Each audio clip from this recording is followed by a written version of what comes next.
Happy 4th of July.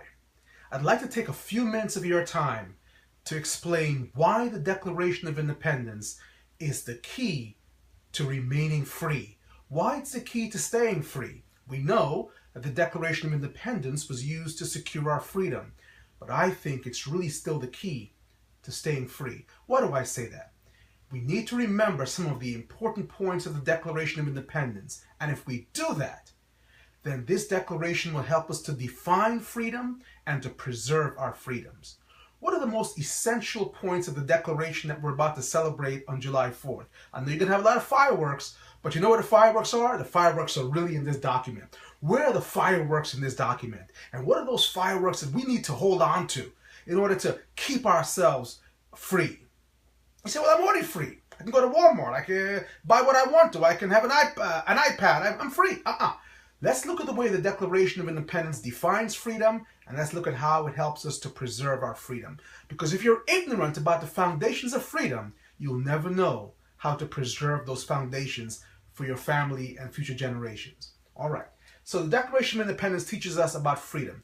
What does it teach us? The first thing it teaches us is that in Jefferson's famous statement, we hold these truths to be self-evident, that all men are created equal, and they're endowed by their Creator with certain unalienable rights. And the first thing Jefferson tells us is that all men are created equal. Created equal. That's the basis for American society. The old world was filled with aristocrats. You were born into status, landed status. In the New World, a man became, or a man should be, only regarded as to who he is as a man.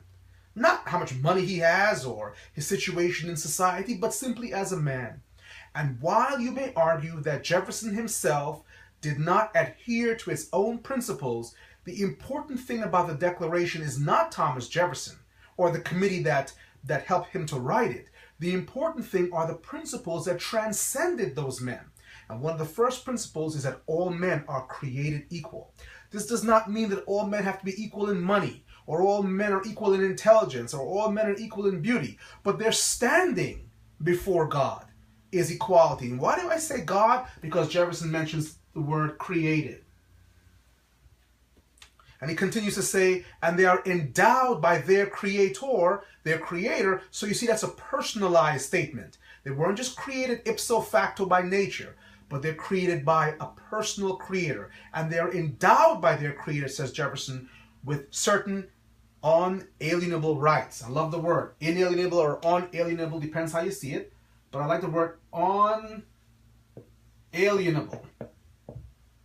It says our rights are unalienable. Unalienable rights. And that to secure these rights, governments are instituted among men. But before we get to that, he listed the unalienable rights. What are those unalienable rights? And Jefferson says, here are the rights. All men are created equal, and they're endowed by their Creator with certain unalienable rights. That among these are life, liberty,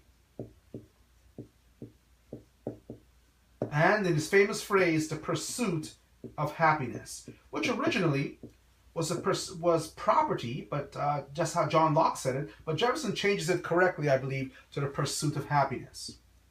These are the rights that we have been given by our Creator at birth. And all men who are in equal standing, all men are in equal standing, and this means women too.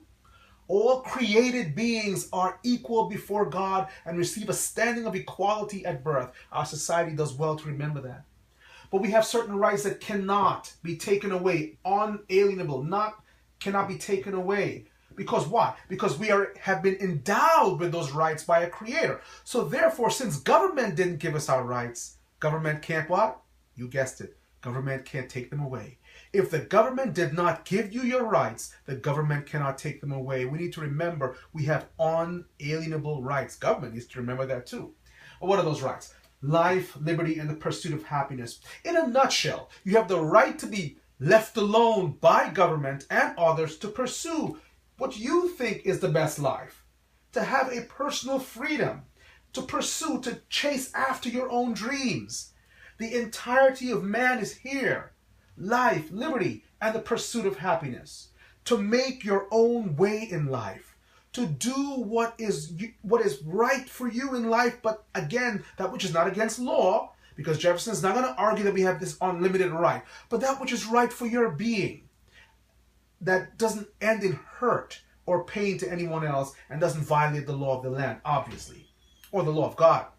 So, life, liberty, and the pursuit of happiness. Now, these are our rights. But then Jefferson goes on to say that to secure these rights, governments are instituted among men, deriving their just powers from the consent of the governed. So government gets its rights from the governed. See that? From the governed. Which means this, that all the power that government has comes directly from whom? You. It comes directly from me. It comes directly from the people. We don't get our rights from government, but government gets its rights, gets its powers from the people. And so you see, the real power in society rests in the people, and government rules only by the permission of the people. And it was Jefferson's idea that the ideal society would be one in which these rights are guarded, these rights are protected, these rights are secured. This is the key issue here, and that no one can take these rights away. As we celebrate the 4th of July, I want you to remember that government is not God in our society. That government has very limited roles. And in this document, Jefferson limits the role of government, that the only role of government is to secure these rights, to protect my life, to protect my freedom, to protect my pursuit of happiness. Government can't define what my liberty is. Government can't define what my happiness is. Not in that sense, it can't. And certainly there is law. But the law protects neighbor against neighbor. But the real law protects man also against government. What we have to be afraid of today is losing our liberty against an all-encompassing government. You want to be careful about that. I'm not making a Republican statement or a Democratic statement.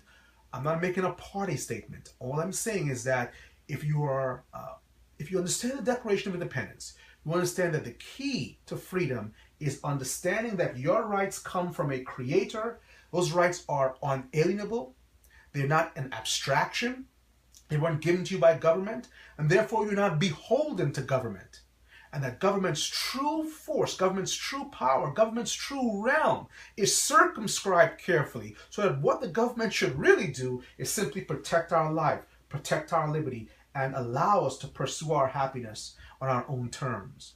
This truly is the definition of freedom wrought in the Declaration of Independence. Again, does that mean there's no law? I'm not saying that. Does that mean that liberty is antithetical to law? No, because order and law are very important, and liberty is your rights within the constraints of that which is right, obviously. But my point is that we need to be careful in our country, that we don't forget that our right is not simply to go to Walmart or to buy nice things or to go to Macy's or whatever store or buy sneakers. No, our right is to be free from the overarching, overextending power of government, local or federal, which will try to dictate what our life, liberty, and the pursuit of happiness should be. Remember that on the 4th of July, that the real fireworks in our country rest in the Declaration of Independence, and that is a document that tells us what our rights are and tells us how we ought to protect them against any government that tries to take away these rights. Because Jefferson later on will say that if any government becomes destructive of these ends, it is the right of the people to alter or to abolish it, and to institute new government, laying its foundations in such principles, and organizing its powers in such forms, as to them shall seem most likely to effect their safety and happiness. So you see what Jefferson was concerned about? Our safety and our happiness. And the role of government was to protect our safety and allow us the framework to achieve our happiness.